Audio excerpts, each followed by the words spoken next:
perhaps. Isn't that cute? It's Catter Day. And then, of course, my favorite, Icon has cheeseburger. Why did I pull these memes up? Is this a really lame meme? I is hungry for knowledge? Okay. I wants knowledge for knowledge. Oh, I wants for knowledge.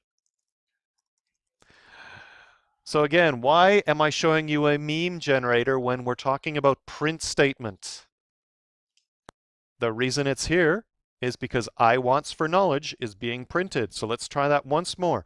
I wants for knowledge. Okay, I'm sure this is going to be the next big meme, isn't it? Well, even if it's not, at least you have a sense that this is using your programming knowledge. Now, back to PowerPoint. The print method is used by every single programming language. If you're familiar with Java, you'll have run into println, print line, or print. In Visual Basic, we're going to use print. And the way that we use it is very simple. You see the red text? In this case, we have print a data list, and it's pretty straightforward. It uses whatever settings you've got, so whatever color choice you have, whatever font you've chosen, and it will show the text using the color and the font. You saw that with the meme generator. Now here we have the simplest example of a print statement. First, you've got an assignment. X is assigned 5. Then we have 2 lines of code. Each is going to print something. So the first one, print the answer is, and indeed we see that the answer is gets printed. Then we'll print the number, and you notice the number gets printed. So notice how I have the B's, the 2 B's before and after the nut digit. They're blank spaces. When you're writing it, you'll write it as a B with a slash through it. The reason we do that is that when you're writing something by hand, it's really hard to show a blank space. So I'd like to show you some rules. Life is all about rules. You are teenagers, which means you are facing rules everywhere. Here are 5 of them as they apply to the print statement. Take a moment and make sure they match with what's on your handout. So one good question that was just asked, rule number 2, strings are normally printed without extra blank spaces. Why would that be the case and numbers get printed with blank spaces? The assumption is that a string is controlled by you completely, which means that you decide where all the blank spaces go. For numbers, the blank spaces are added. The one at the beginning is so that you can have a negative sign if you need to. The one at the end is to provide a little bit of padding to keep the digits and the numbers separated from each other so that it looks a little neater. Later on, you'll learn how to control how those blanks gets printed or not print them at all. You can use format $sign to take care of that. Now we have the comma and the semicolon. The comma is just like the tab on your keyboard, the tab in Microsoft Word. It goes to the next print zone. We are going to see some examples of how comma works in the next slides. First one, we don't touch on comma, we only look at semicolon. You'll remember from our example program just a moment ago that we printed the answer is and the digit on 2 separate lines. Here we're going to see something slightly different. So first we assign the value x, we assign 5 to the variable x, and then we print answer with a semicolon followed by the digit. And you'll notice here that it all printed on one line, and that is because of the semicolon. The semicolon did nothing, and that's the key job of a semicolon, and it's to do absolutely nothing. It did not add a space, it did not insert a new line. Moving on to example 3, you'll notice that this is very similar to the previous example, where you've got 2 lines of code. This will give you the same result, but in 3 lines of code. First, we print answer with the colon, and you'll see that is the result of 1 line of code. Notice the semicolon at the end of that line. When you follow it up with another print statement, the number that was stored in X gets printed on the same line. So once again, the semicolon did nothing. It did not add a space. It did not insert a new line. Example number 4 is a little longer and more complicated to give you more examples of how semicolon and comma work. To begin with, do your declarations and the assignment statement. First, print line. Notice the semicolon did nothing. It kept the output together. And now we have a second line. It does almost the same. Third line will insert a blank line.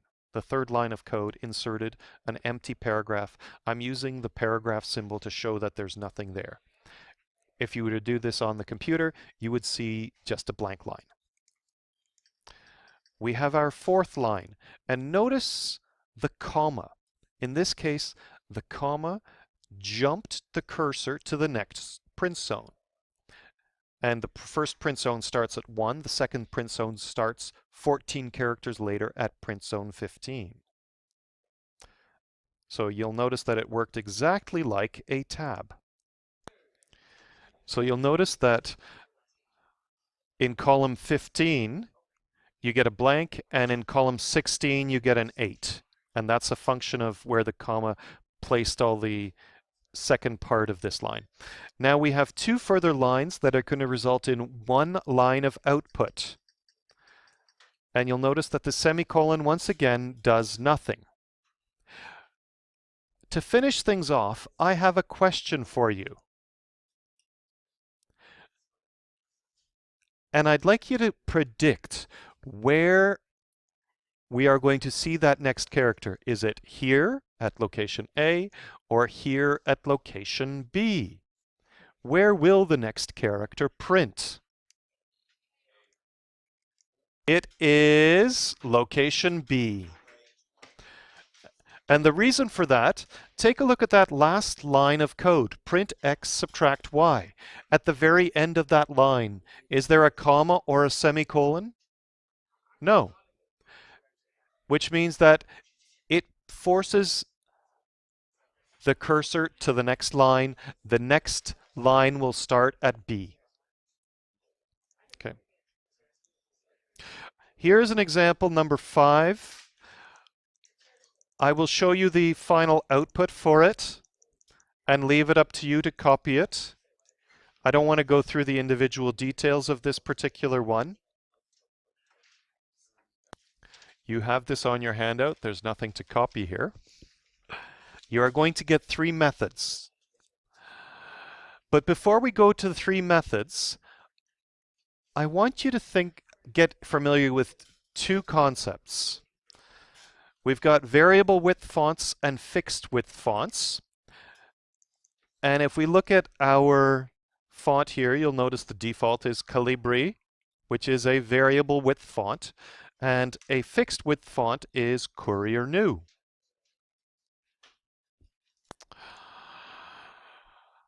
Let's take a moment and create a few example lines. Let's create the fictional person Illy. And you'll see in a moment why I'm doing that.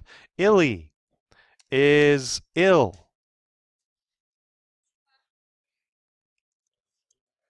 And it seems perhaps a little contrived to create the name Illy, but hey, what the heck. Let's write that in Courier New. Illy is ill. And I'm going to add Illy is ill in Calibri. What's the difference between these 2 lines? It's Illy is ill is quite wide in Courier New. Illy is ill is narrow in Calibri. Maybe it's the font size. So let's check the font size. 32. 32. No.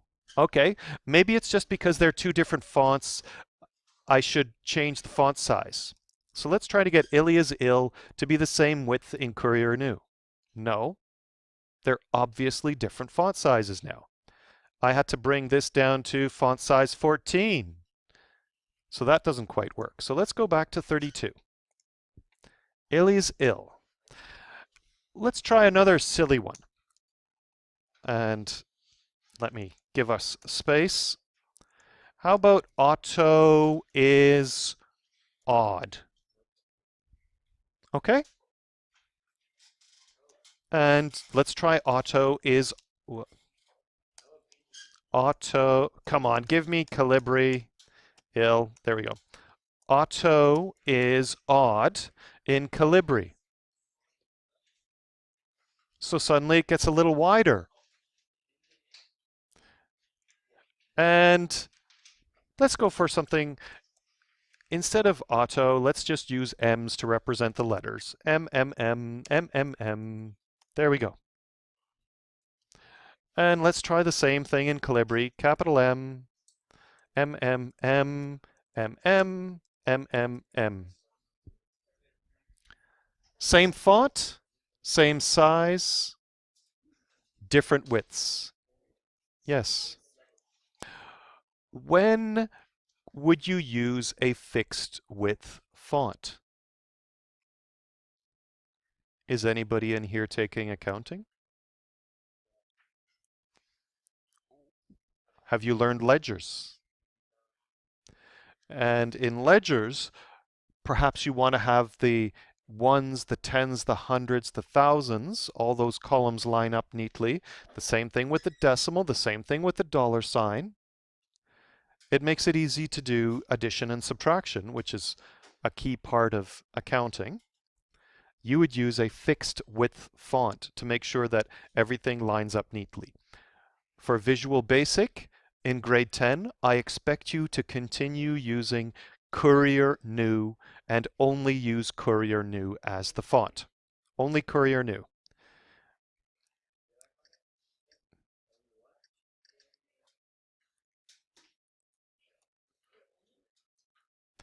Now you've got the three methods that you're going to use for printing. And that is the end of printing for grade 10. We're going to practice how to use it, but this is it in terms of methods that you will use. You've got space, you've got tab, and you've got length. We have the three functions here. Space gives you a number of spaces. Tab allows you to say, I want this to start printing at exactly this location. And length, well, it allows you to find out information about a string. What I'm going to do now is take us to a program. So the first one here is example number 6. This is on your handout. And you'll notice the very first thing I've done is I've printed a line. So you are familiar with Visual Basic. I hope you still remember how to do this. First, you create your form. And what I'd like you to be doing, whoops, this is not what I wanted. I'd like you to take your form and set the font. You'll notice I already have it set to Courier New. You grab yourself Courier New from the font list. I recommend a larger font size so that you can see what's going on. So here we've chosen the font Somme. Next thing you do, place yourself a button. If you need to refresh your memory how to do that, double click on the button and it'll place a button. And in this case, I've put it down here at the bottom right corner. Double click on the button to create your code. I've typed in the code that you get from example number 6. You can add dim statements for st, x, and y. So we could do dim st as string, dim x as integer, and dim y as integer. That keeps things proper. Let's run the program and debug while we're at it. So I'm going to tap on Go. And at this point, we have different options. So let's debug. To grab the debug menu, the debug toolbar, get it from the toolbar, debug. So now I've paused my program at the print statement, and we will need to step into all the statements. So here I'm printing the first one. Notice how I've printed a line here. 1, 2, 3, 4, 5, 6, 7, 8, 9, 0. 1, 2, 3, 4, 5, 6, 7, 8, 9, 0.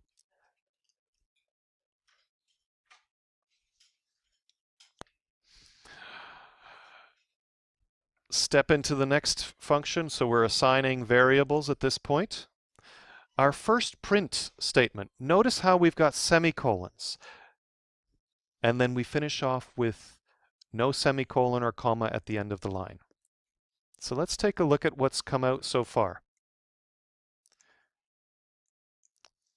We have x, which happens to be 5, y, 3, and x again. And you'll notice that you've got a blank with a blank and a blank and a blank and a blank and a blank. You should have 6 blanks on your screen. And you can take a moment and copy that down onto your sheet because you have lots of room to track what's going on with this particular program. If you're going to take a picture, I recommend waiting. Well, you're going to lose the blanks each time, so I guess you can take pictures each time.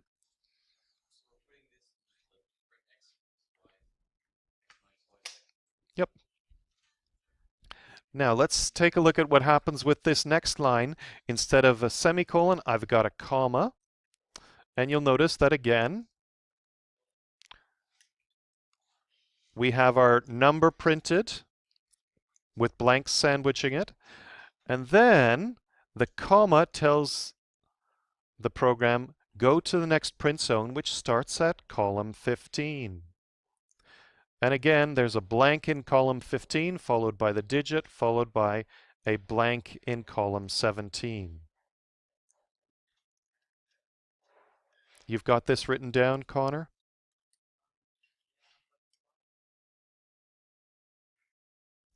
So now we'll print the 2 strings.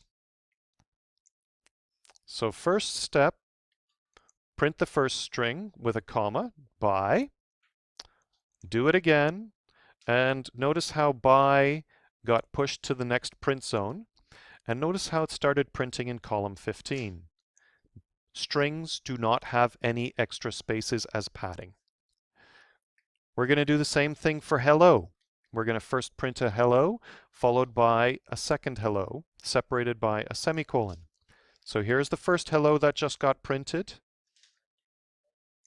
And the semicolon says, stay in this print column. So let's print the next one. Notice how hello and hello gave you a single line of output. Print should give us a paragraph symbol. Well, it won't give you an actual paragraph symbol, but there will be a paragraph here. And then we have our next instruction, which printed this line of code, or this line of output. Notice how there are 2 blanks here. There are 2 blanks between the equal sign and the number that got printed because we had a blank inside our string. And last, we are going to print hello Soundgarden with Y and take a look at what happens with that. So first we print 4 spaces and then hello. Here's 4 spaces, 1, 2, 3, 4, followed by hello. And if we look at our code, no semicolon, no comma, so it should go on to the next line. Then we're going to print tab 5, which says print in the 5th column, and indeed it starts in the 5th column for sound. And if we look at the code, there's a semicolon after sound, so garden should stay on the same line, but start printing in tab stop 15. And indeed it did.